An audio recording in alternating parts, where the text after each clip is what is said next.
Yarr, mateys! Welcome back to another video! Today, I'm not gonna do that voice for the entire run, don't worry. But today, we're gonna be beating Elden Ring as a pirate. It sounds like a lot of fun, and also a valid excuse to test out the one-eyed shield as well as the jar cannon, so let's do it! You'll see what equipment I'm allowed to use as the run progresses. I don't really feel like explaining all of that. And of course, I'll be trying my best to look like a pirate. It's not really a challenge run at this point, more like a cosplay run, but I don't think that would work in the YouTube algorithm, so I'm gonna call it a challenge run.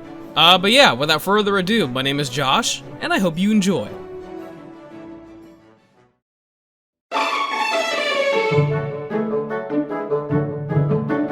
Yarr, for me character, I be Captain Ooh. This is gonna be fun. Look, I'm even giving you a little kiss. Mwah. So I'm allowed to use basic swords, since most pirates do. Nothing too big, of course. So I started with the Vagabond class, and I went to kill the commander without hands. After leveling up a bit, it was time to gather the first weapons for the run. The Bandit's curved sword and the Shamshir. I wanted to cosplay as Cervantes from the Soul Calibur series because he's awesome, and I love Soul Calibur. I also pillaged this dude for his golden seed because, you know, I'm a pirate. I gathered enough smithing stones to level up both weapons to +3, which is great, and I also grabbed the rusted anchor for later usage because I will be using this weapon. It's awesome. I did some research for armor sets that are kinda pirate-like, and the leather set looks sorta like something a pirate would wear, so Patches is now dead, for the sake of fashion, of course. We're looking pretty good so far. And it was time for Margit, and as usual, it was pretty... Okay, he gave me a bigger handful than expected, but this landlubber has no chance against the captain of the 7 Discord servers. Translation, I beat him on my first try. I went to gather some things before storming into Stormvale Castle, such as grabbing Radagon's Source Seal, conquering forts, and satisfying my curiosity of staying underneath the Mausoleum while it's coming down. Honestly, I didn't know what else to expect. I sure hope nobody stabs me from behind. Anyways, I killed this Erdtree for extra runes because I do things out of order naturally and grabbed the Claw Talisman before heading towards Godric. I decided to switch weapons and use the Rusted Anchor +5 against Godric because he stuns pretty easily and I know his openings like the back of me hook. So this fight wasn't really a fight, more like a roadblock at this point. I want to let you guys know, by the way, that I was listening to Never Gonna Give You Up as I was fighting him. And yeah, it was a great time. My goal now was to acquire the mighty Jaw Cannon, but I need to go to Volcano Manor first, and that's a bit of ways away. But no fear, I've ventured the 7 or however many seas there are in Elden Ring, so for now, I gathered some smithing stones, murdered another tree, and made my way to the Magma Worm. But first, I need a helmet, and I know just what to put on my head. This requires a grinding montage of me killing the mini land octopuses, so, here we go.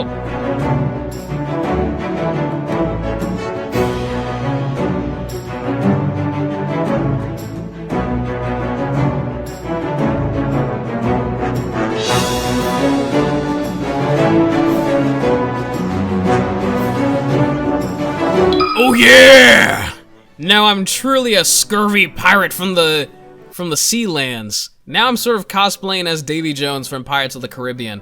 And that's great. I wanted to grab the Golden Scarab not only because it gives me more runes, but I like to think of the Golden Scarab as a piece of treasure, which is what pirates hunt for, like me. And we'll be gathering more treasures as we venture onward. I was underleveled for the Magma Worm, but he's a really easy fight, so it wasn't much of a hassle. It's getting to Volcano Manor that's gonna be the problem. This bear always sniffs my rectum every time I pass through, but thankfully he wasn't as bad this time around. And actually, honestly, the way there wasn't too bad, overall. But we made it to the Volcano Cave and obtained the Jar Cannon. I couldn't wield both the Jar Cannon and the Rusted Anchor yet, so I had to take my chest piece off, but honestly, I think I look better this way. Now, I was ready to face Rennala. I upgraded the Rusted Anchor to +12 and the Jar Cannon to +4 before heading into the Academy. I needed the key first, which I totally forgot about, so I tested my strength against the dragon, and I have to say, I should have used the Jar Cannon earlier. Dude, this is great. As expected, Rennala was a piece of cake, both physically and in terms of the fight. She could not bear the strength of this mighty pirate, and also a great bolt being launched 100 miles at her face. I basically played ultra aggressive, ignoring her summons and just shooting straight towards her because, as you can tell, it would only take a few hits overall, and of course, I had to end the fight with a bang.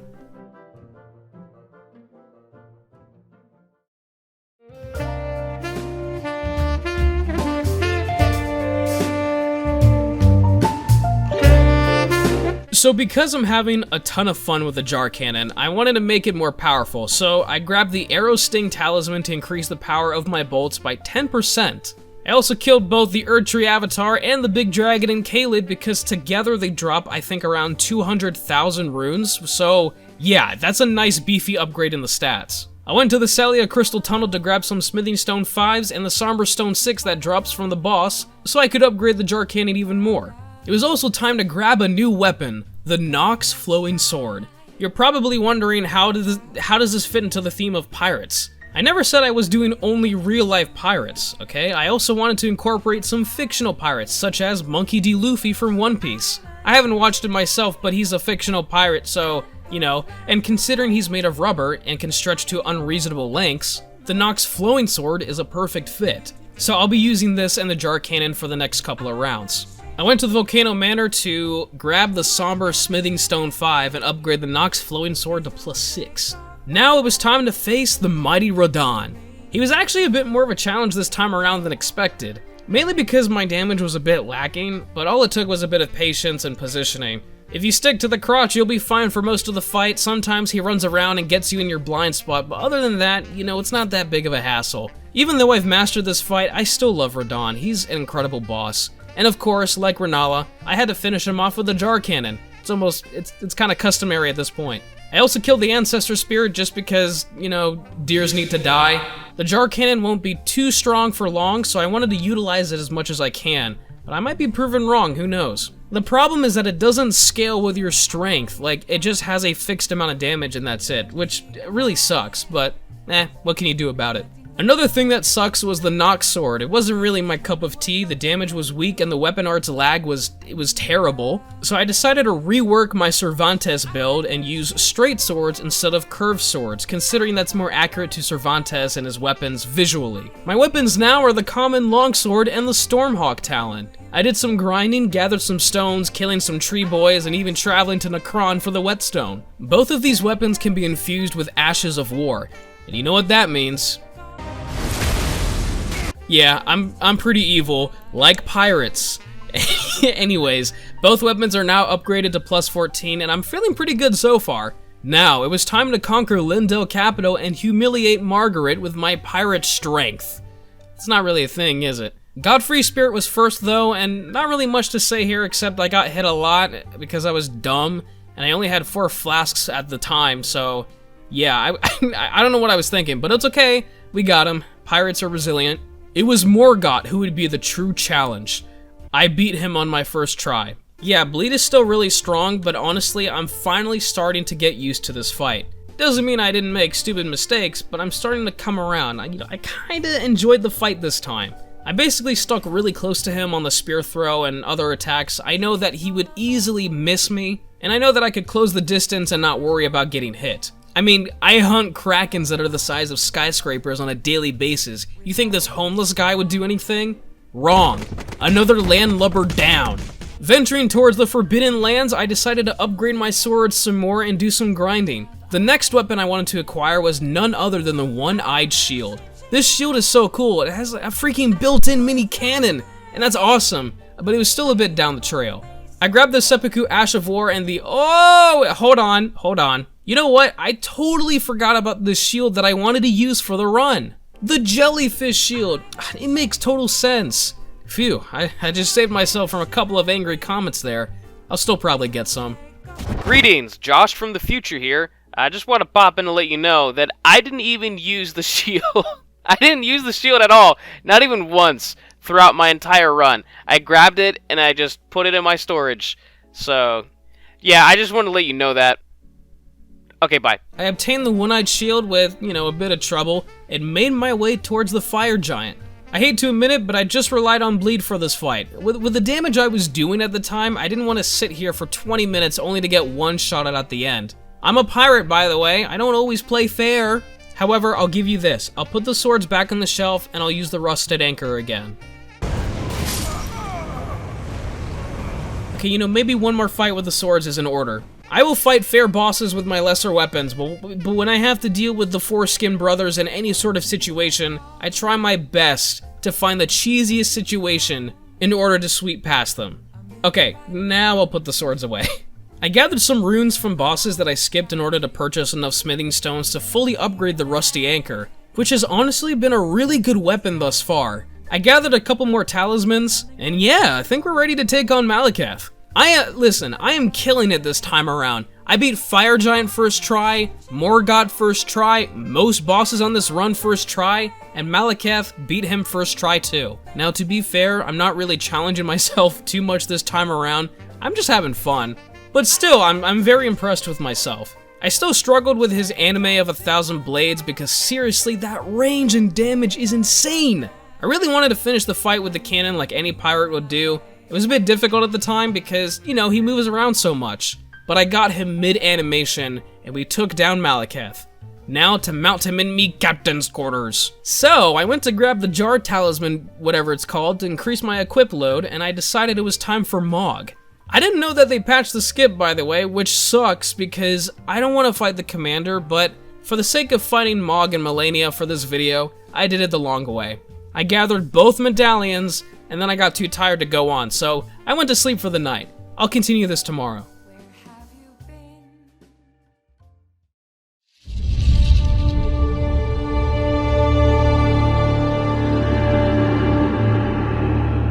It was time for Mog, Lord of Blood. This fight went so well, I didn't even need the protection against his phase transition. It was a very smooth fight. I stayed close and hammered away, getting in jumping attacks to stun him as much as possible. And of course, when I saw the opportunity, I tried to sneak in a cannon shot here and there. Yeah, the rusted anchor is actually not bad at all, it's pretty solid. At this point, I think I need to up the antics for the next challenge run because the bosses are way too easy at this point using a standard weapon with functioning stats, so I'm open to some crazy ideas to make these runs more interesting. I don't know if I can do mods. I play on PlayStation 4, so I don't know if mods would work, but you can let me know. Of course, Mog was finished with a bang. Again, it's customary. But I thought it was about time to switch weapons, just for Gideon and Godfrey, because at this point, all I really cared about was Malenia and the Elden Beast. Back to the Cervantes build. The throne, Queen Marquez. Yeah, this fight was something for sure. Ignore me picking up my runes. I didn't die. I just felt bad for him. Pirates have sympathy too. I tried to use only heavy artillery for the Godfrey fight. Yeah, it didn't really work out. It's unfortunate that the lag on both of these weapons is so long. Otherwise, there would be hope, but not today. Captain Uwu has almost completed his journey. This is pretty good. I grabbed the crag blade for my anchor as the final touch for the last two bosses. Elden Beast was first, and I was struggling, not gonna lie. I was just not reading Radagon correctly, and I would get hit too many times to survive the Elden Beast, so I decided to respec my character since the anchor was changed to only be buffed by strength. So I removed all of my dexterity points and put it towards strength with Renala. Now my strength was 69. I'm sorry. After that, I managed to dodge perfectly and beat both Radagon and the Elden Beast without using much of my, flasks. I was still waking up from my nap, I think, but there you have it, ladies and gentlemen. I beat Elden Ring as a scurvy pirate. At this point, I realized that the greatest treasure throughout this entire journey was the journey itself. I'm just kidding. My greatest treasure was this jar cannon. Now you're probably wondering, what about Malenia? No, I'm not gonna fight her. I am tired, and you know what? I really want to get this video out, so I don't really care. I'll be honest. I don't want to trek through the entire Halleck tree, fight Loretta, and just go through all that crap just to be stuck on her for 5 hours. But guys, thank you so much for watching. I really hope you enjoyed it. Feel free to leave more suggestions down below, some crazy ideas, because, yeah, this game is starting to get a little bit too easy. Maybe I really haven't challenged myself too much. But yeah, I hope you guys enjoyed today's video, and if you did, be sure to leave a like and to subscribe for more content like this. And I'll see you in the next video. Take care, everyone, and of course, stay safe.